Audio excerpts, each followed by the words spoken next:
The King of Staten Island is Judd Apatow's latest directed film, and as of right now, I can say I've seen all of his directed films. So stay tuned for obviously a ranking list of said director. I'll be filming that soon.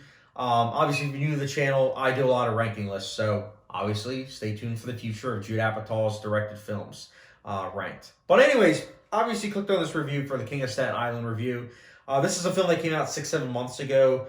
And I didn't watch. I had the opportunity to watch, but there's just a lot going on in my life at that point in time. You know, I was editing in Sizer, so I was trying to watch like movies that I've seen before while editing that movie because, you know, I wanted my focus to be on a movie where I've seen before and I really liked. So, King of Staten Island was a movie that just kind of, you know, got brushed aside, but I did want to watch it before doing my, you know, obviously top 10 films of 2020 list because I've heard a lot of praise for this movie, especially with Pete Davidson's performance. And I will say, Pete Davidson did a fine job. I don't think he's great or Oscar-worthy the way a lot of people say, but I thought he was fine.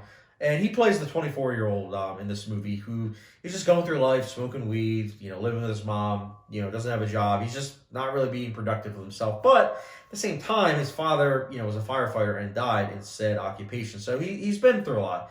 Yeah, he was younger, but, you know, trauma never really goes away. You know, that's what PTSD is. I mean, it's something that, you know, it sticks with you. And his character clearly is dealing with that. And he does it in his own way. Maud Apatow plays his sister, and she deals with it in a different way. She is someone that is in college and everything, so she keeps busy, so that way she's not really able to think about that. Versus, obviously, the lead character, his viewpoint is a lot different. He really nourishes and thinks about that, even if he doesn't necessarily always say it. So I thought that was interesting because, I mean, truth be told, yes, I haven't dealt with that in particular, but I feel like every 20-something-year-old has really thought about their life and like their decisions and what they want to do with themselves. And even older people. I mean, this is something that, you know, nobody is truly 100% happy in their situation. There is always people that, you know, want improvement or at the same time feel like they could have done things differently. And I feel like with the lead character, he's definitely someone that Judd Apatow feels is very relatable because he is. Even though he is very flawed, we are all flawed. So it's definitely something that it makes sense.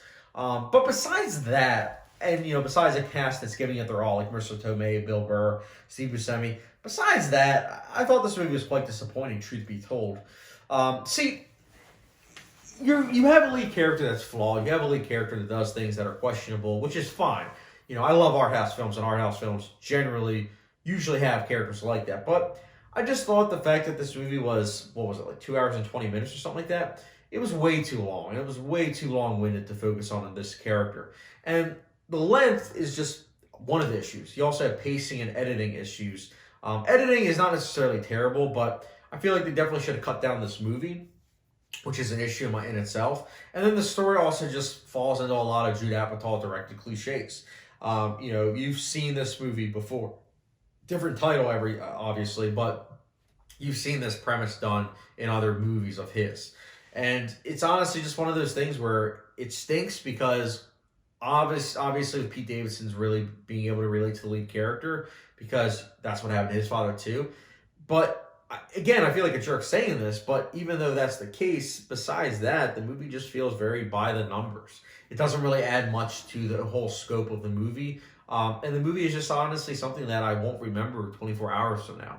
It's a movie that very much so is with you all watching it, but as soon as it ends, you're like, what did I just watch? So, listen, King of Staten Island, I'm not going to fault anyone for liking this movie because, again, I feel like it is dealing with messages that everyone can relate to. Do I wish that they were deeper messages? Yeah, man, obviously. I wish that they were more fleshed out, but, you know, it's a Judd Apatow comedy. But, you know, I get where people are coming from, even though I fully wasn't able to embrace this movie. It has its share of issues, and those share of issues, unfortunately, outweigh the positives. So, for me personally, King of Staten Island, I'll give a 2 out of 5 star rating. So, yeah, no hot sauce. But, yeah, guys, as I already mentioned, stay tuned for Judd Apatow directed films list ranked worst to best.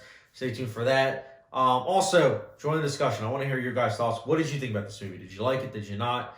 Let me know your thoughts in the comment section below. And as always, don't forget subscription, notification bell, and I'll catch you guys later.